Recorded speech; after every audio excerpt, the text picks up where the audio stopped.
All right. So this is Kase Johnstun. Brandon and I from the Banyan Collective are recording in Banyan 1 on the in the Monarch on historic Ogden 25th Street. Um, and we're doing something new today. This is not the Literally podcast. This is Bourbon, Beers, and Books, hosted by Literally Podcast, but also it's hosted by Sean Davis, Tia Brown, Leigh Camacho Rourks, and myself, Kase Johnstun, with Brandon, who's going to try to keep us in line. So there were certain things that we came to decide what we were going to do with this, and so the hardest part was picking the book. For our first venture into bourbon, beers, and books, we somehow chose Twilight by Stephanie Myers, and I actually brought 2 copies of the book for everybody to see here. No, wait, that's not right. I brought this one, and this is where we're going to start today. And this is going to be my sole question, just to get the conversation started. What are your copy? What is your cover? No, that's not it either. Oh yeah, I bought this one. And what does your cover look like, Leigh? It looks like this. It looks like a phone. It looks like a phone. So that's good. Mine has this. Where's Tia? There's Tia's. Ours also looks like a phone. It's nice how they do that. Sean is the one that gave me the Audible link, and this is good. Really strange, but this was my first audiobook. I love audiobooks. I listen more than I read these days. I don't have anything else to say about that. Yeah, there we go. So here's my copy. And this is what we're going to jump into, start with. So if we noticed anything here with the copy of this Twilight, and I don't know how many different covers it's had over the years, but that's obviously 2 hands holding an apple there. What do you guys think? What do you guys think when they were looking at this, putting this cover together for Twilight? What they were trying to show or give the audience before jumping in?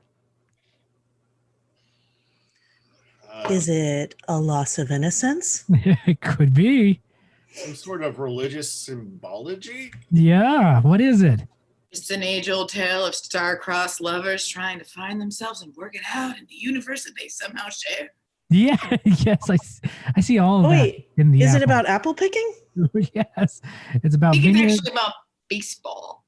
Vineyards in Forks, Washington.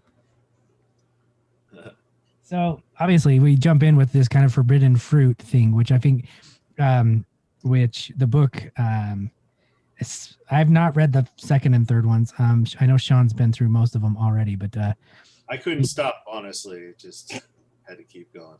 Yeah, I couldn't finish. It took a lot of energy for me to get through the book. And I'm not trying to say that to degrade the book or to degrade its readers, but I really struggled. Okay, so that was my one question, is what the cover was. And obviously it's this forbidden fruit, and the whole first book is forbidden fruit, and that could be anything that deals with chastity or Edward and death or whatever it is.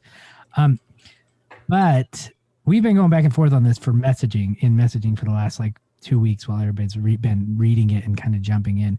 But I wanted to ask, and this, like I said, this is the last thing I want to say.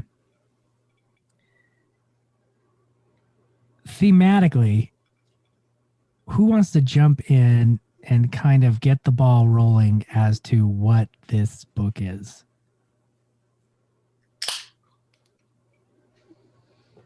I hear beer. The beer.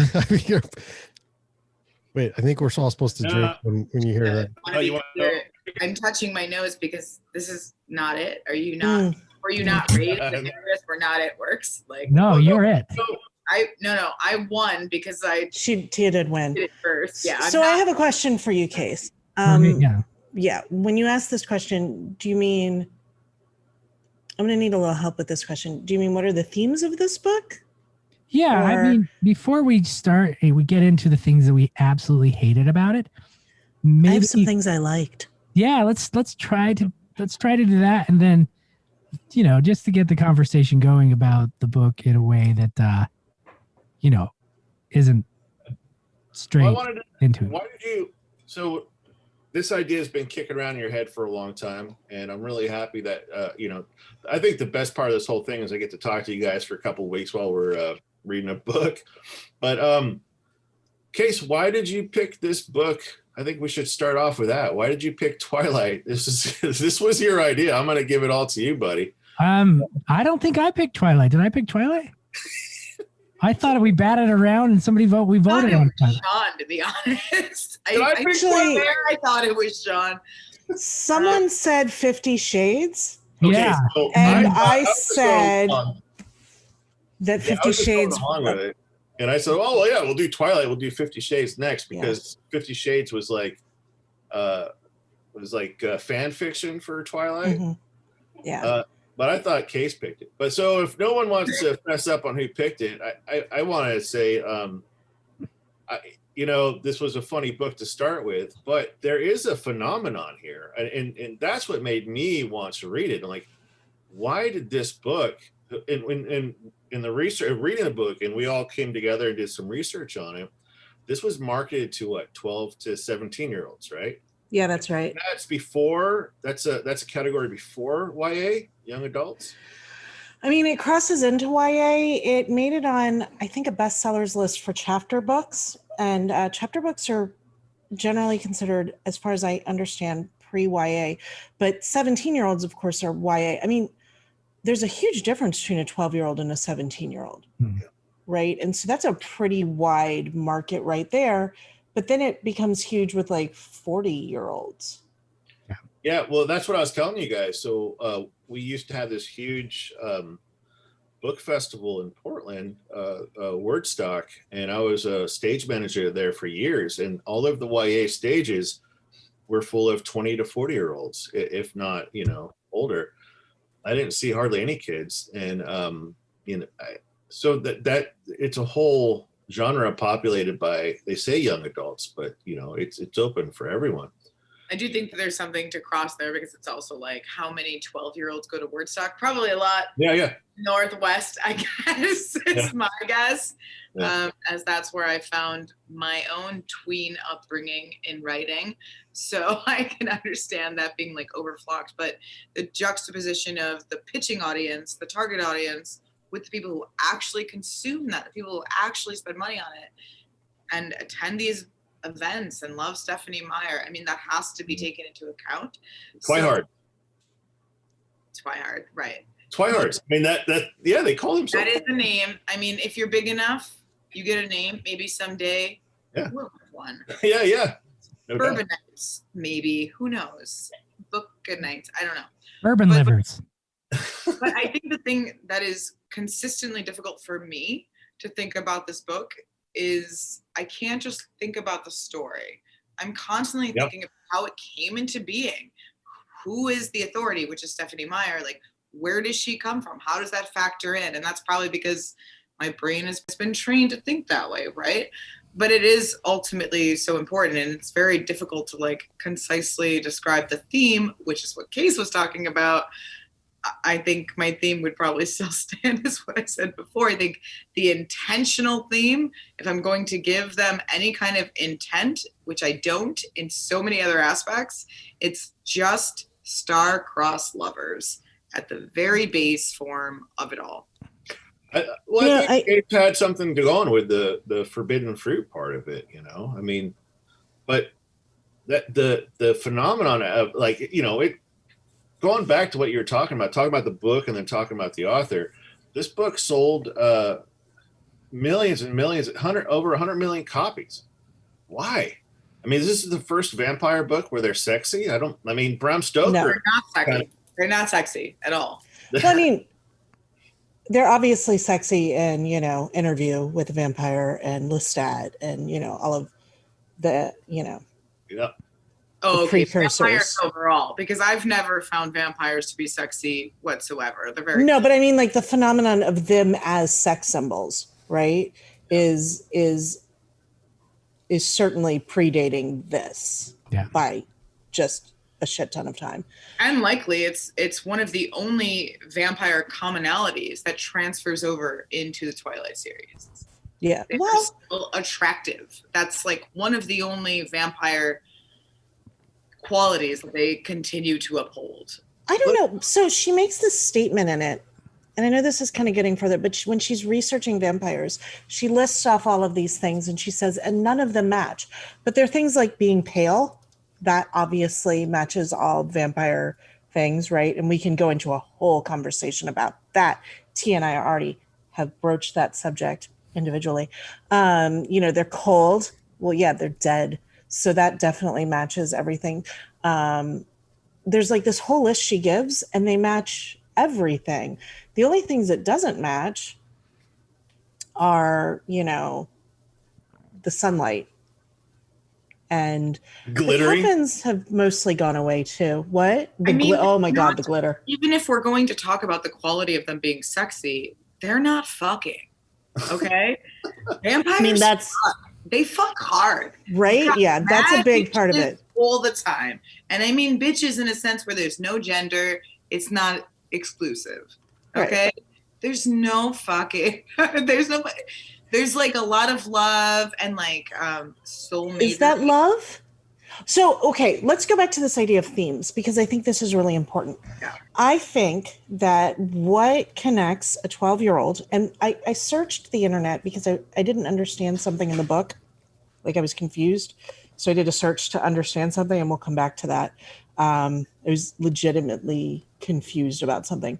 And I found a Reddit board, and there were a bunch of people talking, and they were like, oh, when I was 12. So 12-year-olds are reading this, right? So what connects a 12-year-old to a 40-year-old? This has been my question. Your question has been about authority. Mine has been what's going on here. And this is what I've come up with. For women in American society, right? There's this discomfort with sexual longing.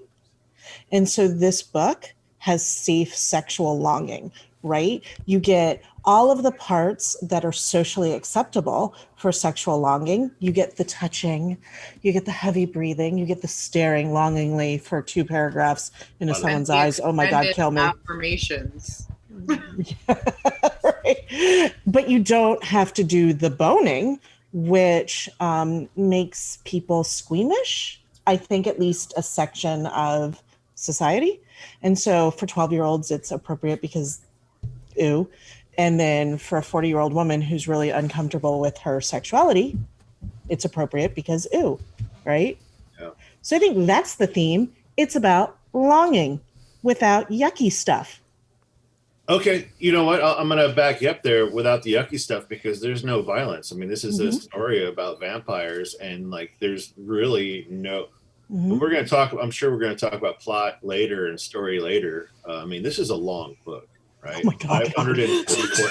It's so long. 544 pages. And a lot of people say that this story didn't start. I mean, the plot didn't even start until the 378th page. Well, I'll tell you, I'm an endurance athlete. I do a lot of really long things. Like I've done ultras, half my Ironmans. I've started my last half. I thought I was going to die in the lake, and I pushed through. After getting through that first chapter, I was nervous. I didn't know if I could endure. I did not believe that I had the inner strength to go that extra mile to finish this book. So I have a comment on that, but I want to hear what Sean has to say about the cleanliness. The obscene, right? Obscene, and I learned, and we were all there. We went through a Ben Percy craft talk about obscene means off scene, right? So all the things you can't handle, you put off scene, and people tend to do that. I think Myers did that with this. So, like when in the very end, spoiler alert. I mean, hopefully, if you're watching this, you read the book. At the end, when she gets attacked by James, breaks her leg, she doesn't even know her leg's broken. It doesn't show that in any scene. She doesn't even realize she has been bitten until after she wakes up, and so it doesn't show any of the violence. It doesn't show any of the sex. It is a very, very safe book on vampires and love, which love and vampires, I would argue, should not be a safe thing. Neither of those subjects should be safe. And I think it goes back, to what Leigh was talking about with 40-year-old women, is I wonder if it's this longing for that time when they believed that they were innocent. That why are 40-year-old women so attracted to this book? And it's a longing for a time where if they were innocent or not, it was a belief in a time during our lives that they can capture that innocence again. Maybe it's the exact opposite of men who go through midlife crisis and they want to go back to when they felt like they were the most fertile, where these older women at 40 are going back, maybe they're going back and saying, well, this is when I was the least sexually active, and that because of society, because of culture, made us look good. Yeah. But I think this maybe based the on least sexually active, but had the most longing for sex, but still. Yeah, that's hot, right? I mean, build up is totally hot. Longing is super hot if it is done correctly. I think the issue we have with this is like, why are they longing for each other? And like I've said, thank God it's just them longing for each other, so the rest of us are spared in the rest of the world. But just thinking about what Kase and Sean just said, I think the combination of sort of trying to seek out the daring, trying to seek out adrenaline and this life of excitement while still trying to preserve innocence, that is sort of what the book is. And again, I mean, she's Mormon, but also she's writing for 12-year-olds maybe to read this. So, well, we didn't even talk about how much do we judge her just for that one part. Okay. Right. Well, wait, one more thing on what Tia's saying here, though. There's a fetishizing of innocence, and not in that masculine gaze kind of way, but in the female gaze, right? Because the character's not innocent. She wants stuff, right? She grabs his hair the first time she kisses him, right? She's not innocent. Like, please take it. Right. Let's go. And he's like, I can't. I will murder you. Right. And so there's it's both sort of this acknowledgement, I think, on some level that we aren't innocent, but like wouldn't it be hot if we were? Which is a little off-putting to me personally, because I don't find that hot. Yeah. I would say but if that's your kick, I am all for it. Of what's the theme here is like, I don't know. I mean, maybe this was written by, I would say, a sheltered person who, wants to imagine this sex and vampirism, but do it in such a way that it doesn't really hurt anybody's feelings or get anybody's pulse really going too much. All right, Charlie. We got to Charlie this. We got it. Tia, you got a good idea. We need to introduce ourselves because nobody knows what the hell's going on, who we are, or what we're drinking. So I am Brandon. I am the moderator, and I got some old Milwaukee here. Thanks, Kase. I picked up some old Milwaukee. I was running late. I got my kid nothing but the finest. I got my kid from school and got him to ninja class, and old Milwaukee's what it is. I didn't even know they made old Milwaukee still. They do, and I'm almost out. Yeah, it's great. Who wants to start? And I think this is a good way to kind of say, at least for this first episode, of who we are, where we're coming from, and kind of like our own personal schema and the way in which we look at literature and what we're bringing to Twilight. I think that's something that we could talk about with every book. What in our background are our kind of prejudices when we bring to this book? I think that changes how we look at it. So who wants to start? Case, why don't you just call on people? Okay, I'll go. So personally, and we kind of went back and forth. I grew up in Utah. I know BYU. I know the LDS history really, really well. My father was LDS. His family was LDS. They never talked to us because we were not LDS. This stuff is important to my life, my background. And so coming into this, knowing that Meyer went to BYU and knowing the BYU culture, I was prejudiced. Everything I saw, and Tia brought this up in our discussions a lot about how there's a tie between Mormonism, chastity, religion, and the way it plays out in the book. And so personally, I came into this as, I've was raised in Utah, non-LDS, and takes a lot for me to read a book from a woman who is extremely LDS and who did really, really well with it. And that's just me being jealous. I would take all her money in a heartbeat, and I would have my name on the cover of Twilight. When I was younger, that I would have said never. I would have said, no, do not. I will not put my name on this. But if I had her millions, I have to say at 45 years old, I would take her millions, and I would say, you can leave me alone, you haters. So, okay.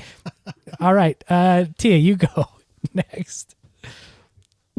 I am not from a Mormon area. I did date a Mormon once, though, and I have visited Salt Lake. Haven't we all? Anyway, I live in Buffalo, New York. It's a border city between our great nation and Canada. It's close. I'm queer. I'm Black. I'm white. I'm mixed race, and I think that really does contribute to my lens a lot. But so does being a millennial, and I don't shy away from it the way that the media tried to make me do. But I'm not the kind of millennial that bought Twilight and boosted it up to success. So there is that distinction. I was raised Catholic and abandoned it like anybody else who was raised Catholic. And I think that that's mostly it. I'm mostly here just to see my friends from grad school and my new friend, Brandon, who is kicking it with the tech and the old Milwaukee. I'm going to pass it on to Sean, mostly because I was going to wear a hat and Sean is wearing a hat, and it really deterred me from wearing a hat. Also, I was mostly drinking, 1911. It is from Lafayette, New York. It's about 2 hours and 40 minutes from where I'm from. Sipping on hot toddies extremely slowly just to keep it balanced with all the discourse that we're creating. Do you want to explain who this is? Kase Porter. Porter was a bodyguard for LDS founder. Here, Porter's Fire whiskey out of Utah. It's good. Yeah, cinnamon. I'll tell you. Okay, so if it's cinnamon whiskey, it's not good. But I'll tell you that whiskey does have some pretty good. Utah does have some pretty good whiskey. So if it's my turn next, I'm gonna start with what I'm drinking. I am drinking a good whiskey. I'm sorry, my stuff's backwards. You have to show me how to make it unbackwards someday. But this is Rogue Brewery, and I'm drinking Dead Guy whiskey in honor of Edward. And there's the little top there. It's nice. It's from Rogue. And then as a chaser, I'm drinking the 6 hops. This is also Rogue. It's a really good beer.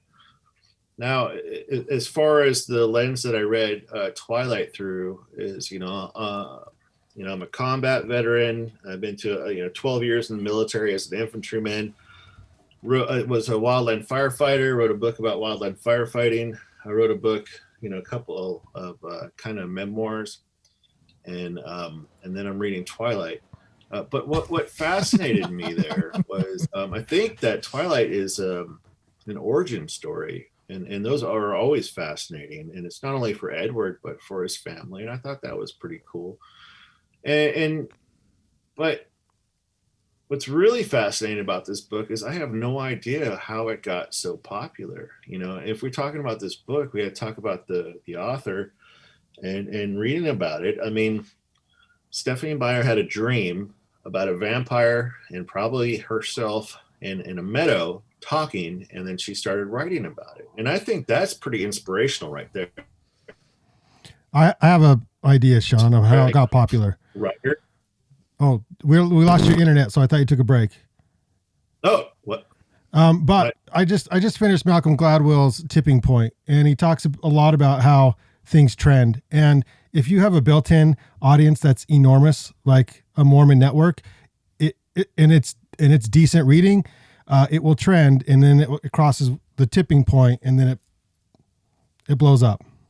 But you said decent reading. But also, I had, I should have you're talking about niches, but, I had a niche as combat vets will read other combat vets mostly to laugh at what their stories are. But I mean, it didn't happen. I mean, this was translated in 37 different languages, man. 100 million copies sold. And not only that, but like she keeps going back to the well, right?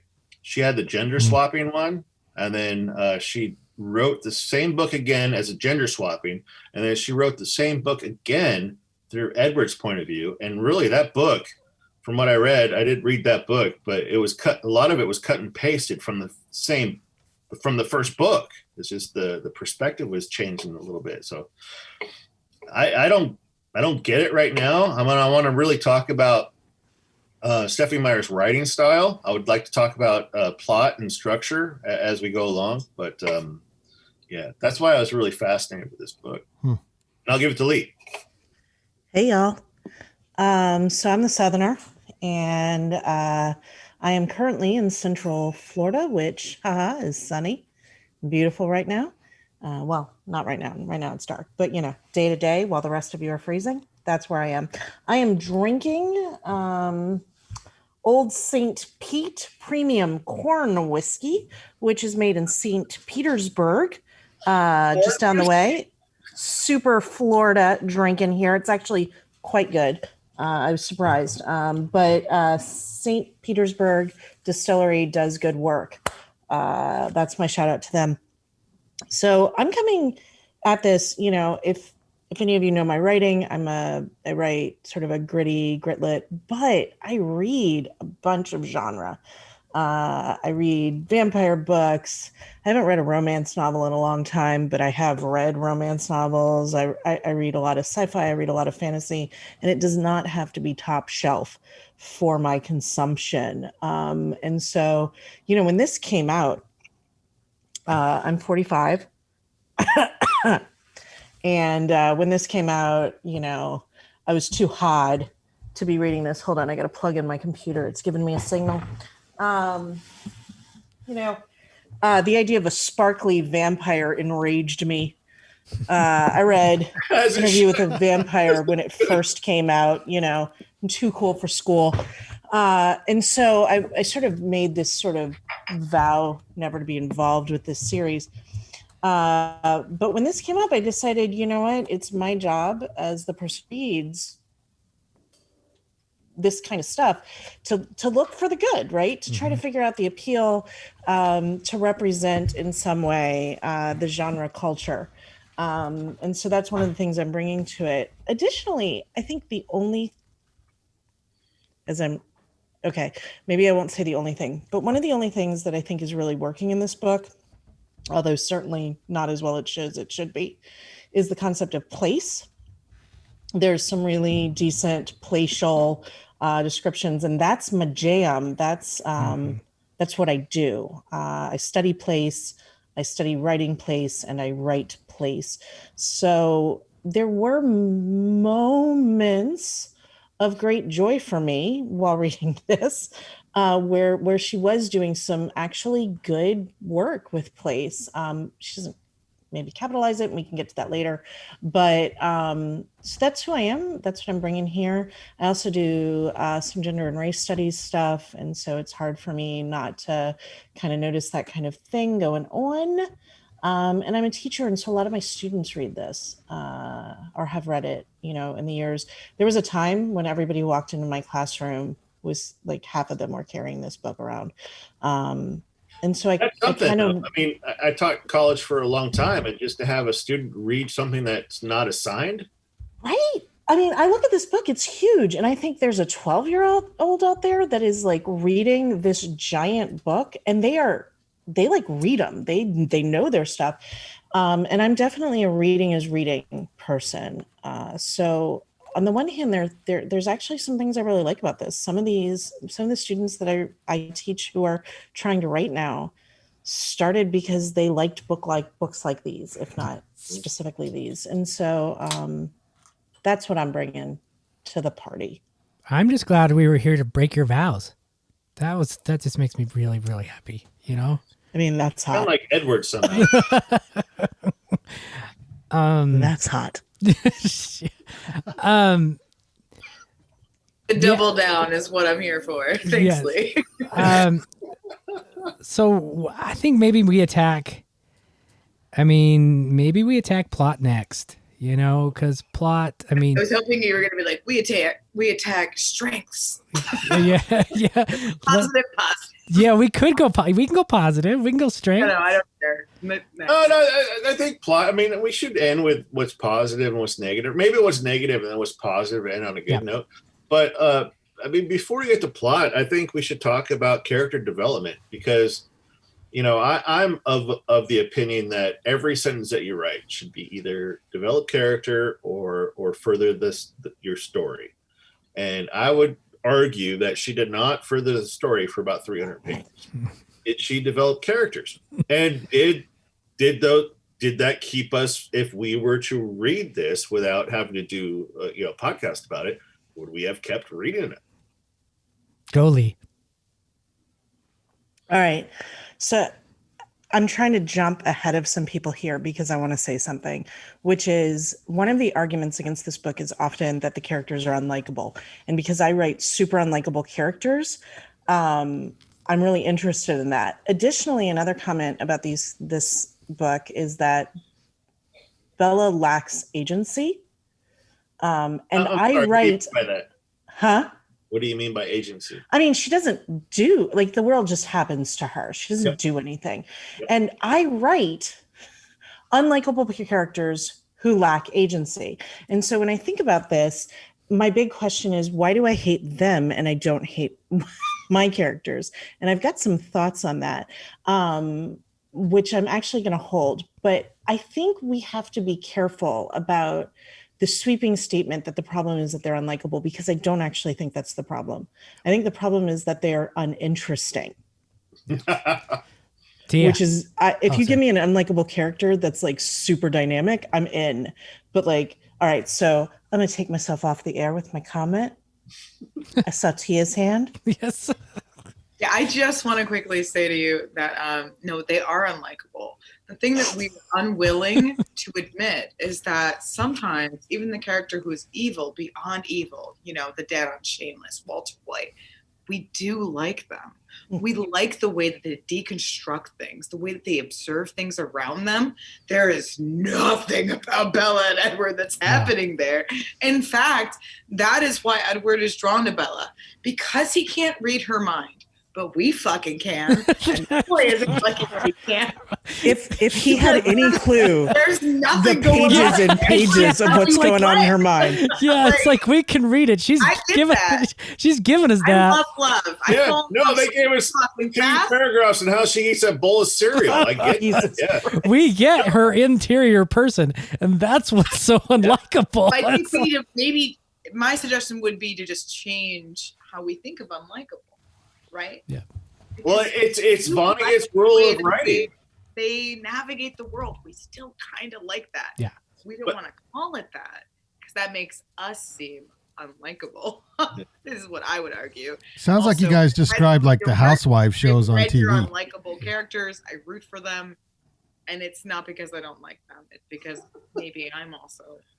It's a Kurt Vonnegut's rule on writing. You don't have to give them likable characters. You have to give them a character that you can root for. You know, no matter what their motivation is, and you should have a clear motivation. Does Bella or Edward have a motivation? No. I root for her to go to sleep. Wait, Bella and Edward have motivations. Edward's hungry and horny, and Bella's horny. I mean, those are clear motivations, right? You know what? In fairness, I agree. Bella's motivation is like she wants to get laid. Yeah, Bella's horny, and Edward's hungry and horny. Extremely unwilling, which is something I haven't unpacked. Like a male character not willing to get down with it. That might be it first. Well, he was 109 years old, or 104 in the first one. So I which is creepy as hell because he's dating a 17-year-old. That's he also stopped aging. I was gonna say, if he stops aging at the time he's made, then he's got a 17-year-old's brain, right? I don't know.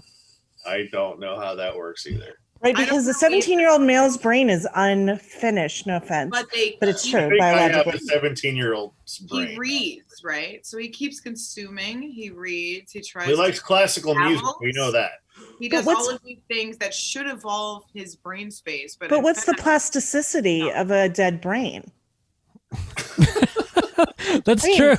I mean, if the brain is no longer growing, if the brain's no longer growing, he's reading all that stuff and maybe he's just shitting it out. You know, right. it's like if he works out, he don't get buff. That's true. Does he not? Well, it's his wafiness that also. I'll tell you who's buff. Come on. Jacob is buff. Jacob is buff. Yeah. Jacob is mad buff. Team Jacob. Bella's not into it. She doesn't care. I know, because she makes the wrong choices.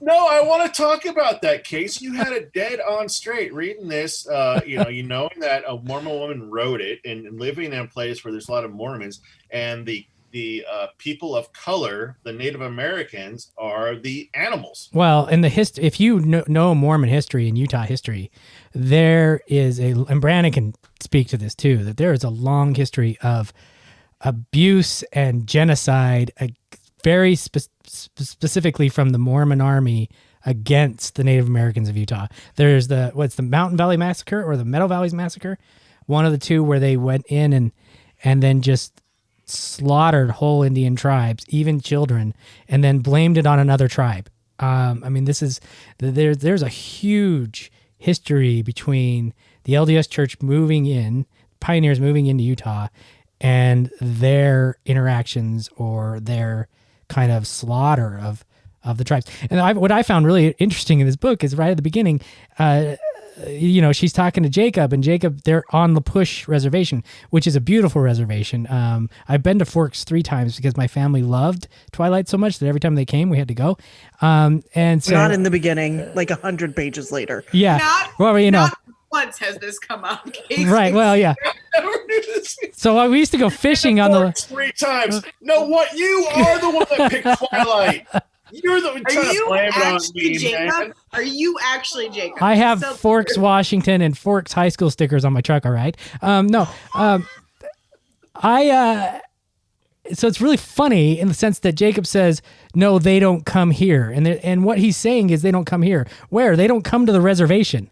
You know, I mean, how blatant can that be between mainstream LDS culture in Utah and the reservations within the state? You know, it's like they don't come here. Yeah, their house is on the hill on this kind of almost shiny temple that is you're only welcome to if you get a password, right? I mean, this is really close to this relationship in the LDS culture and Utah that I could talk about it forever, and I'm not going to do it. But I'm not going to say that she did that on purpose. I have a question. I don't know. Yeah, probably not on purpose. Yeah. What are everyone's feelings about her just, picking up the Native American culture and being like, yep, I saw that they live near this place that I thought I was going to write about. I just ran with it. Like, Tia, she leaned hard into Google. She really did. Seriously, you'll read it. Like the only reason, as all of our students know, Wikipedia is a primary source. Yes. So that's fine. I've been So what is the experience, Case, of reading this? Because I think that all of us caught the whole noble savage kind of bullshit that we're reading here with Jacob, but we don't have that kind of knowledge that you have. And Stephanie Myers has, right? Because she's got to have it. Well, yeah. So what is it like for you to read that? Because that's a whole different experience. You've got a completely different experience when that scene pops up and you're like, oh shit. Yeah, I don't know. And I think Sean said it right. Maybe she didn't know. I mean, maybe it's probably not purposeful, but maybe it's just cultural, I mean, maybe it's cultural. Yeah, there's not knowing and there's purposeful, and those are different things, right? Yeah. Internalized racism requires no purpose, but it's certainly, she gets to know some stuff. She's right. And if she doesn't, what we all seem to always forget is it's not just her hands that this passes through before it reaches publication. Yeah. Okay. Right. So it's a bunch of people being like, this tribe, they should be portrayed as beasts, even though that doesn't happen extensively in this part, but it's implied, and that's where it's rolling toward, and that is what happened. Yeah. I just don't understand how it can go through so many surprises and not one person says, hey, did you know that you're portraying because they're the good guys, right? Yeah. Like, we're all okay because they're the good guys. And it's not even, if I have looked at it from then on, and it's not just like that they do turn into wolves, but it's constantly like Bella's defense that the vampires are so gleaming clean because they hunt deer, but you guys are murderers. Mm-hmm. And she has such doubt and like faithlessness in their existence. It continues and gets worse. And even when she knows that what their stories are true, she still uses words like superstitious, right? Like she 100% knows that Billy's stories are 100% true, and she still is using the word superstitious to describe him. Vampire that glows like diamonds under the sun. Jesus Christ. Full ahead. Yep. No discounting you. Using words. I would love to talk about how, like, if you read this book, let me back up. So I know that she has a bachelor's degree from BYU in English. I'm sure she took some writing courses, but like adverbs. I mean, she leans so heavy on adverbs. I know for a fact that Sean, she leans heavily on adverbs. But I know for a fact that she was told not to use to be verbs because it is painfully obvious, right? Yeah, it's awkwardly like you. It's awkwardly. Right. We all need. I mean, I'm definitely not someone who's like, don't use adverbs, because adverbs are a part of speech that's useful. But one of the things I always tell my students is like, if you repeat the same sound over and over again, we can't help but notice, right? And so, but she also uses adverbs to tell us things we already know, which is the most annoying thing to me. I think, so we've talked about sort of how this waits to get going for so long. I honestly think that the first 100 pages should be 10 pages. The second 100 pages should be -6. maybe 5, and then the last 100 I might get into the book. Like, there are actually some really interesting scenes in this, and that's, when I said there are things I like, one of the things that pisses me off is there are some scenes where I'm like down, right? Like I'm like, what's up, what's going on, let's get there. And then she gets back into like ruminating with all these adverbs and blah blah blah blah blah. Y'all, I fell asleep every time I read this. Every time I picked it up, I fell asleep. Whether I was listening to it or I was reading it. That's why it took me so long. I legit fell asleep. Huh? The sentence structure kept repeating. Yeah. It was always subject, verb, direct object. Subject, verb, direct object. Like in the end of it, like the couple I forget the part, but I counted within 2 paragraphs she started a sentence with I like 24 times. It's hypnotic. It is. I mean, maybe that's the key. Like, that's the minuscule level, right? But even what Leigh is talking about is entirely fact. I received a message from each one of you about the 4 to 5 chapter slog that occurs before the baseball game, just being like, I can't do this. And if you're listening to this, this is what friendship is. We all did it. None of us are happy about it. My husband was like, just quit. My beautiful husband, who's being so sweet. We have a tiny apartment, and he is sitting in here while I'm doing this. He's such a love. And at one point in time, he was just like, stop reading this. Yeah. Well, your friends care. Your friends care. I know. Yeah. I posted about obtaining this book.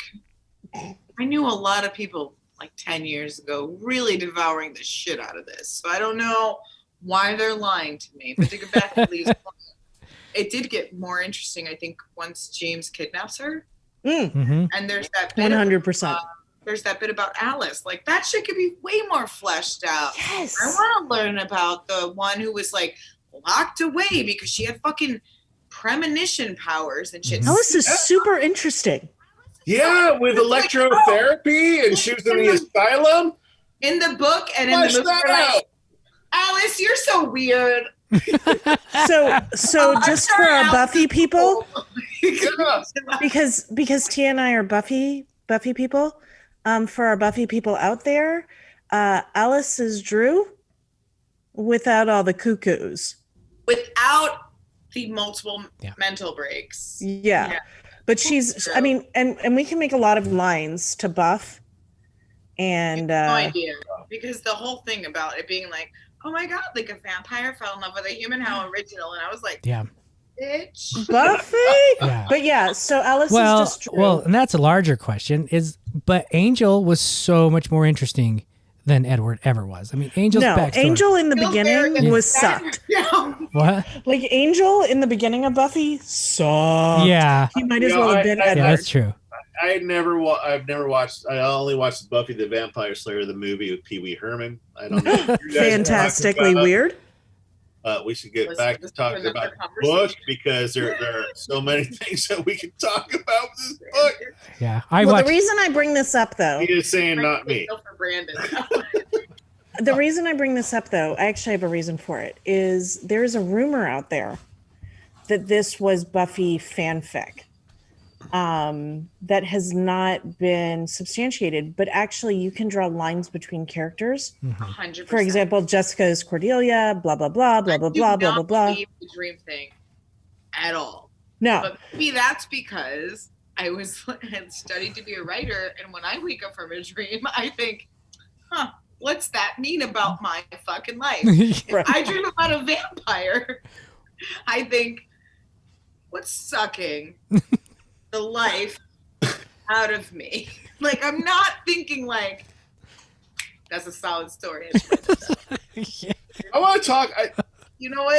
Tina, you made an amazing point there. You made an amazing point. I want to talk about this because I was very genre before I went to grad school.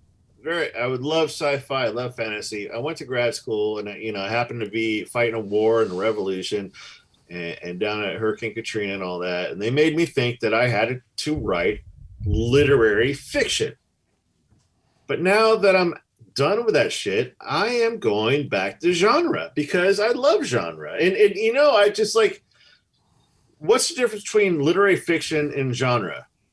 I don't know. Ask Vonnegut. I don't know. Ask, it depends on how many people read you, I guess. I don't know.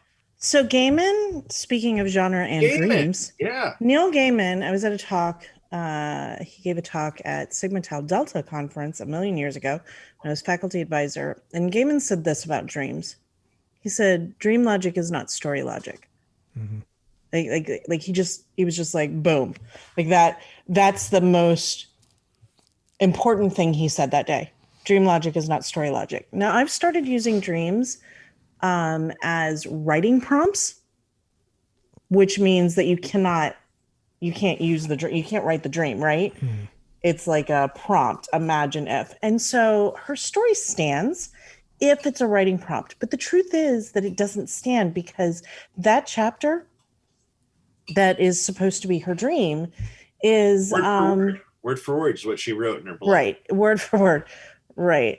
I'll give her, you know what? It's actually one of the better chapters. It's not one of the good chapters, but it is one of the better chapters. And I find it really hard to believe that the first thing she writes is shittier than the last thing she writes. I mean, is better than the last thing she writes. Sorry, I mixed that up. Why do you find that hard to believe? Because you get better, right? Like the more you churn, the better you get. Wrote everything after that middle chapter, first third chapter. It's pretty early, I guess. Yeah, because there's a lot better than it. But the first couple of chapters feel like a brand new writer who's just stretching her limbs, right? 100%. It feels like all of the stuff that you do when you have no idea what you're doing. And so I don't buy that was the thing she wrote first.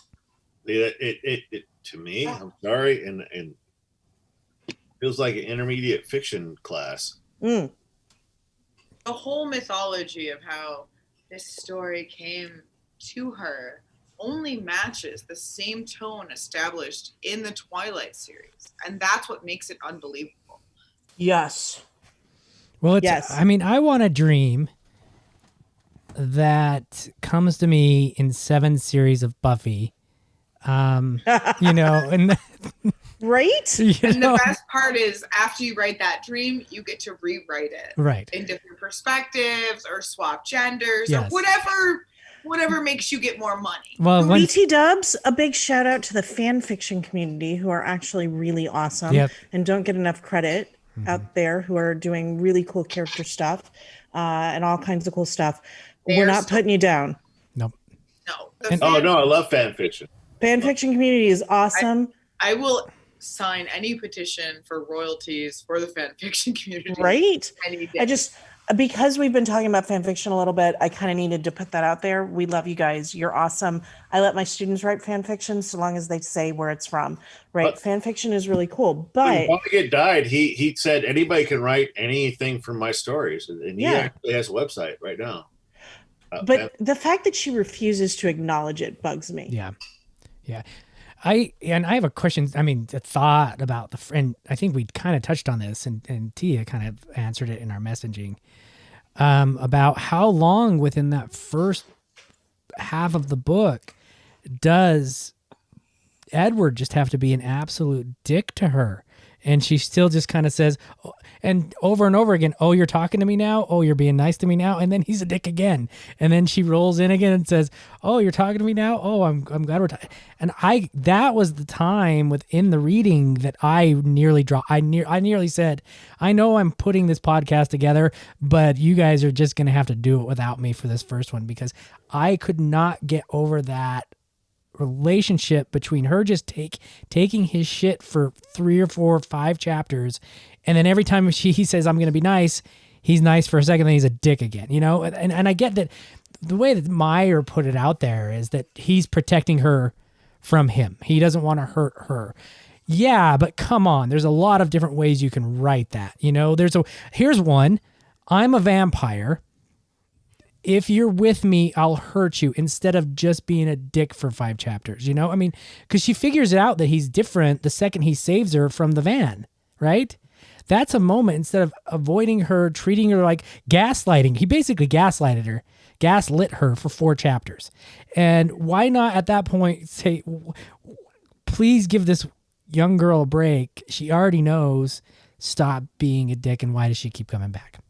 So she's cribbing the whole kind of rom-com thing of the banter as love, which dates back, I've only recently found out, to Victorian kind of love stories where love is a game and there is a winner. But she's not, I mean, occasionally she's funny, but it's super rare, and I'm not 100% positive it's on purpose. Sometimes I think it is, but it's not a com, right? And it's not a game. It's just abusive, right? Yeah. And Tia, you described it as grooming. And can you talk a little bit about that? Well, I mean, he is 110 years old. So to be clear, 104 in the first he book. died in the flu pandemic. We're reading this in the pandemic. So he's very old. It doesn't matter. He's extremely fucking old. And there's no maturity that's taken place. But they still attend fucking high school. Oh my God.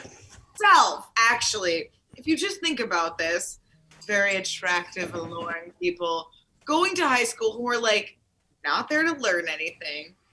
Literally, I guess, just to pick up boring bitches like Bella. That's straight up grooming. Okay? But it is also like Kase said, she puts up with this shit for a second and then rolls right over. So there is no actual agency, no feminist agency, no actualization. But the interesting part about that is, like, at that point, when they start to actualize their relationship, it's too late anyway, because we haven't established Bella as a character. She's never established, and we're just with her. We're just like with her banal brain and its motions and its observations and its condescendence. She hates everything, but also made these choices, doesn't explain why, right? Like, she moves to Forks and she just says, like, oh, I moved to Forks. Ooh, I hate Forks. I miss the sun. I hate you guys because you don't even know what the sun is. It was so her mother could go to the Florida with her baseball boy. Over and I hate this truck that you just like he's in the minor leagues and she's trying to support him, and like finally get to the last part. It's revealed in the last part to me anyway, where like he finally gets like signed with a league, and we're gonna be in Jacksonville, Florida, and you can come with us. I would love to talk So about this the epilogue where everybody goes to prom. I guess Bella's mom chooses her boyfriend over Bella in a way that displeases her, and that's why she goes to live with Charlie. I guess. But I don't think she does. I think Bella chooses the boyfriend for her mom. Bella chooses to move to Fort, like, so her mom could have to live. Happiness? If her mom chooses her boyfriend over Bella, it is the only indication that we can connect to why Bella is so fucking attachy to male attention and male relationships. Because honestly, Charlie's a saint. And maybe Charlie's awesome, right? Am I wrong? Oh my God, Charlie's awesome. I love Charlie so much. I could marry him today. But like, dude doesn't need much. He needs to go fishing. She shows up and Charlie's like, hey, I got you this whole piece of shit truck, basically. And she's like, fuck you, Dad. And I'm just like, this bitch, you can walk to school, Dad.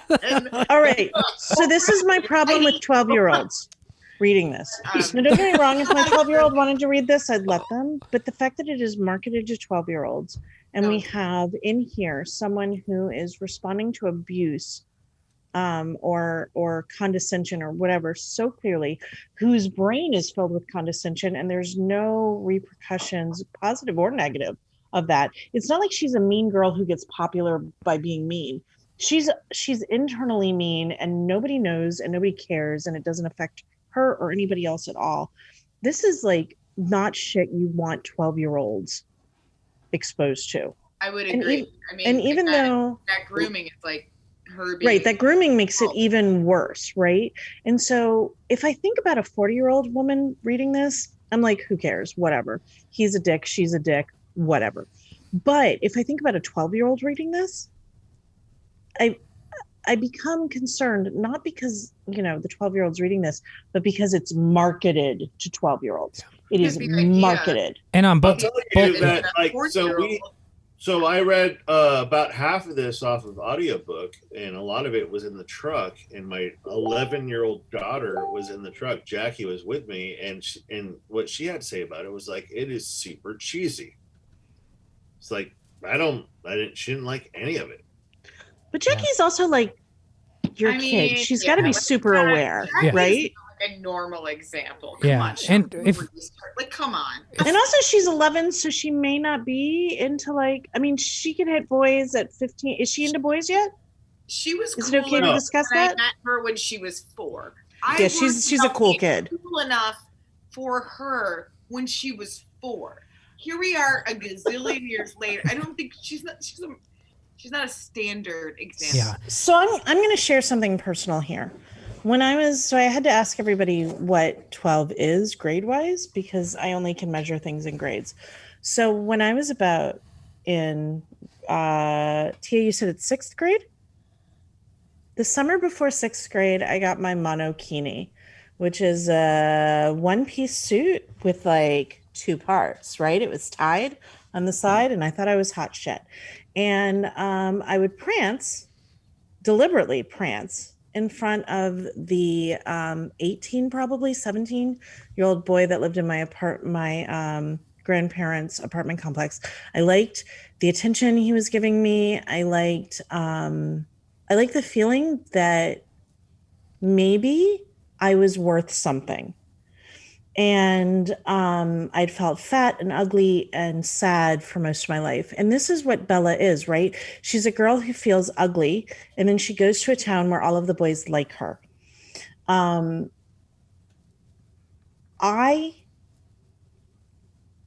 understand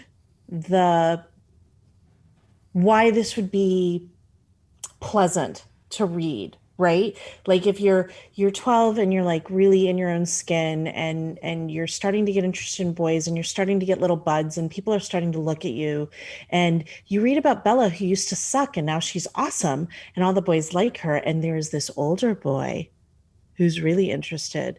Okay, now this becomes dangerous. This becomes very concerning to me that a girl who is like me is reading this.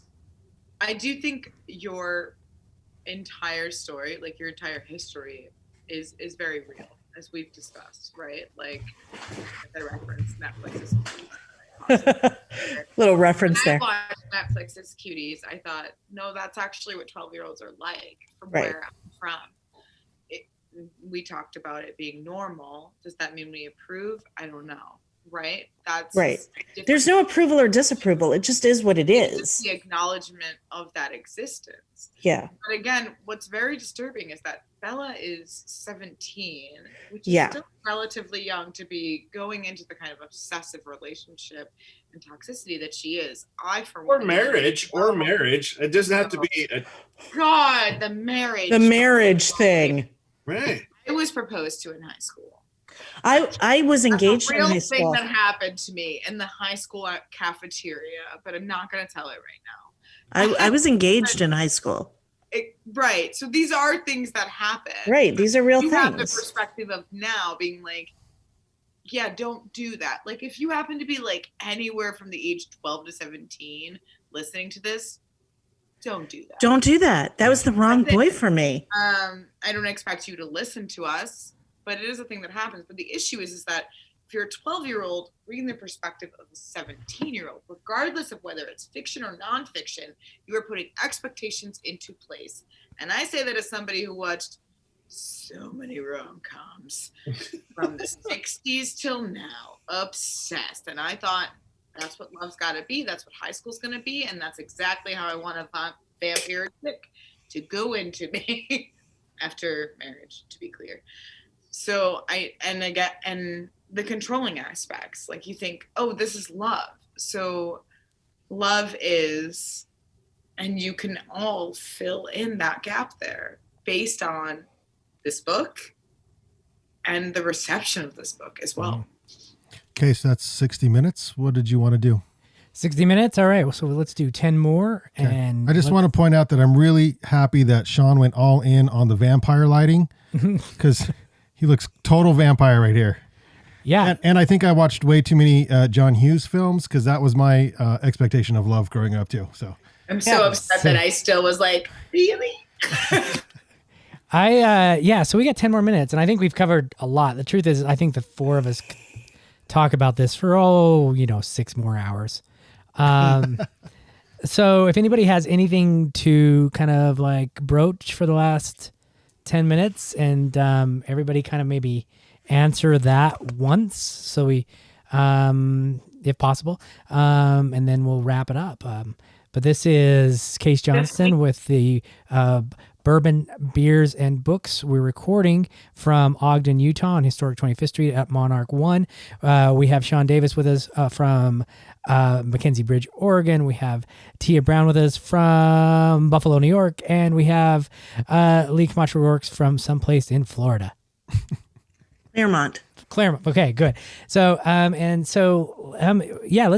ask one more question and see what all of our takes are on it. And then we have to introduce our next book, which I do not think we've found an answer to after 77. I counted them today because every time I would come back, there's 14 and there's 27, there's 44. We did not come up with an answer for our next book. I got it. Yeah. I got it. Which one you got? You got the next question or you got the next book? What do you got? I got the next book, but I'm not going to reveal it until the end. Okay, good. All Sean, right. I don't think we hit everything you wanted to talk about. Why don't you ask the next question? Yeah. Oh, no. I'm good. He said something about epilogue earlier. Sean, you had the most. It ended at the prom. No, no, this book ended at the prom. I would love to go more into this, when you guys give me a book, I take it very seriously. I researched a lot of the books. I've read about 3.5 of them. but I think it's really important to go to the next, go someplace else, and so I want to read something else. So I'm going to talk about the prom. When I read the prom, did anybody else think that there was going to be a massacre? Like, is this like the Stephen King in all of us that I thought it was just going to be like? You did watch Buffy or no? I'm not. I watched all seven seasons. All 7 seasons of Buffy. If it's a teenage prom and it's horror adjacent in any way, of course, like someone's dying. Someone's dying. I mean, yeah. What happens in this prom? Oh, so Sean brought up the problem of plot, and I think that the prom is really a good place to. So the problem of plot, if you guys aren't familiar with Twilight, is that the plot starts, let's say 2/3 of the way through the book, and the epilogue should, I don't know, maybe start the plot of the night. I don't know what an epilogue should do, but this epilogue, this big question is, anyone? No, it's just a confirmation that I guess they love each other. Like, good for them, whatever. Who cares? Well, he put his teeth on her neck. Yeah. And that's where it ends. Well, and they talked about the damn prom for she wants a third to be of the book. She's like, how many guys asked her? Everybody asked her, can you be there that night? Can you be there that night?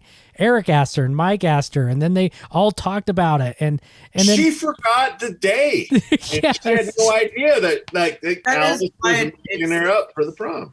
It's and so what she hates high school. She hates being a teenager. She basically hates being alive. And she's like, you know what? Let's go to prom anyway. Yeah. With and Mike. Let's go to prom and let's talk about my mortality. No, she goes That's to prom, hot. but she says over and over again, I would not go to prom if you weren't so strong to force me out of the car. I mean, that's so gross. Well, she has a broken leg. Yeah. And she's like, well, why didn't you turn me? I don't know. Oh, she can't dance, and she's got a broken. Okay, real quick. I know we have to end, but I actually thought her clumsiness was a disease for like 3/4 of the book. There's a lot of subtext that indicates that she's ill. Yeah. She is not ill. She is just rom-commed. And I think this is Meyer's way of setting up, foreshadowing. He has to save her, and he starts to save her at even the littlest things and the littlest he makes fun of her clumsiness. It's a really kind of, again, it goes back to him just being a dick. And I don't think that 12-year-old boys are going to read a lot of this. But if they do, on both sides of this coin, first off, young girls should not be treated that way. And secondly, young males should not say, this is the way I should treat girls, to get them to like me. I've had a lot of boys read this in my classes, sort of secretly carrying it around. I actually have had boys be like, I don't want anyone to know, but this is what I'm reading. I'm a girl who shows her love through insults. I'm just gonna be honest here. It's not, I mean, I am toxic masculinity as a woman. I love insult, but this is like creepy. That's just rude. It's not, and the idea that she's like forever. By the way, 12-year-olds, do not make forever in your prom.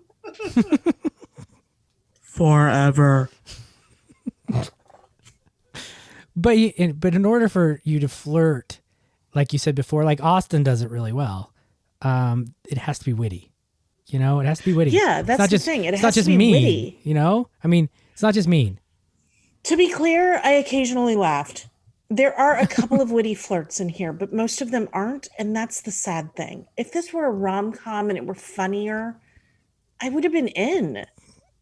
But she's using all those tropes. Yeah, and I have to give her props. I mean, we said we wanted to end positive, right? Yeah. I have to give her props that she had the balls to send this to an agent. There are some really compelling scenes in this book. No. I want to talk about that because she sent this to an agent after she had a dream, and she started writing the day that her kids went to swimming school. Yeah, swim, and it was only 6 months later that Little Brown gave her a $750,000 3-book deal.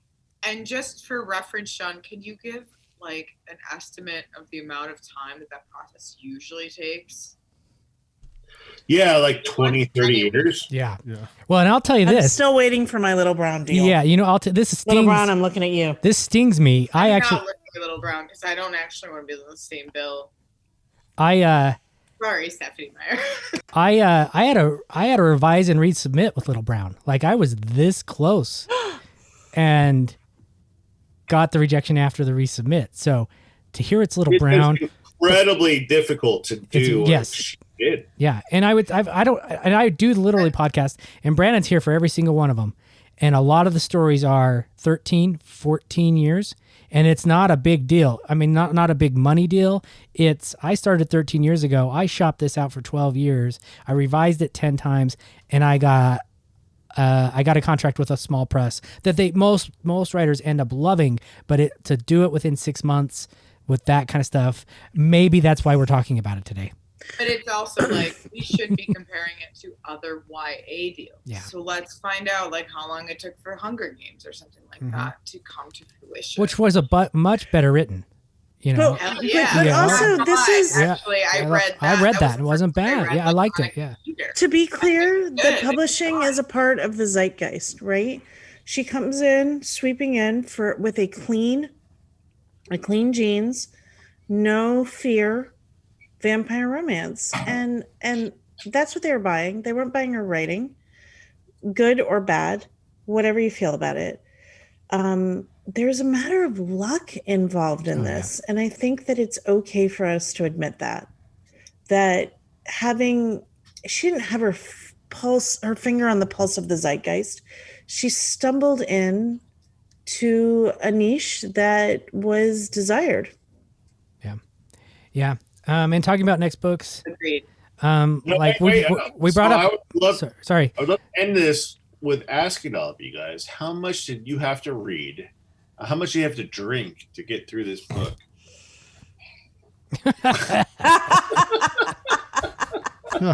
Jesus, that's a whole bottle. So Tia is showing her bottle. And also like not in a day. This was like over like a week and a half. But No, me too. But I couldn't drink because I kept falling asleep. It Legit, it's not a lie. was expensive for me. So shout out to 1911. You were worth it. Yeah. Is it good? Is it a good whiskey? It's pretty good actually in terms of what's here locally, but I guess we might have like a little sidebar about like I bought Dead Guy tonight just to like because Edward's a dead guy, but I've been drinking mostly Bullet. Bullet bourbon's a good one. There's some issues with Bullet. Bullet is good, but there's some issues. The guy disowned his daughter. That one. Yeah, for being gay. Yeah, as a queer, I can't. Yeah, I can't give them my money anymore. I gotta mention it, or I don't get to keep my card. Yeah, as a bi, I have the same problem. Well, I'm now a Bullet non-ally. Not buying Bullet anymore. Not buying Bullet anymore. And just like I can't eat Jimmy John's. You know, Fuck Jimmy John's, I know man. that guy's a total ass. All right, but you know, there's always Old St. Pete. See, that's the picture where we're just all like, I got my beer. Milwaukee Olds. Oh, you had a bottle. I will have. Case, you better get Brandon a better bottle. I'm going to send Brandon a bottle. Brandon. What's our next book? Yeah, depending on the book. Our next book. John, what's our next book? Sean, this is what we keep in the trailer so that the musicians who come in and play for van sessions, they drink this shit. We keep the good stuff separate. So you know. Yeah, I'm going to do whiskey next time, but it depends on the book. What's the book? Honestly, I'm going to come down there and we're going to hang out with some bands and drink some good whiskey. So I'm talking about. Come next first Friday. Are you guys on next first Friday? We're on to this Friday. Oh, you're starting. Yeah. Book is Hemingway right now. What's our next book? Is it Hemingway without junk? The Sun Also Rises. Okay. That is junkless Hemingway. All right, let's do it. And junkless Hemingway. So the first thing I wanted to do was Death in the Afternoon, because I had read all the books. I wanted to go back through it. I thought killing lions in Africa. No, Death in the Afternoon was Hemingway going to bullfights. It was all reportage. Mm-hmm. It was no story at all. Just definitely, this is what happens. This is what happens. This is what happens. And that I get, but I didn't want to put you guys through that after we did this. No. Sun Also Rises works. And so with this, I don't think Brandon needs to edit anything. Do you want to maybe just do a drop and then that's it? Yeah, no, we're good. Yeah, I don't think there's any I'll editing get you in the separate. middle. Yeah, you just wrap us and we're okay, solid. cool. Yeah, absolutely. All right, The Sun Also Rises. Thank you, everybody from across the country for joining us. I know we probably had 1 million subscribers tonight, 1.5 million next time. This is Kase Johnstun with Sean Davis, Tia Brown, and Leigh Camacho Rourks. Of course, with our producer, Brandon Long. What? I was rolling. Yeah. So rolling. Keep going. Okay. And so tune in next time for Bourbon, Books, and Bourbon, Beer, and Books. There we go. Figure it out, Case. Bourbon, beer, and books. Bourbon, Beer, and Books. All right, we're good. I love you guys.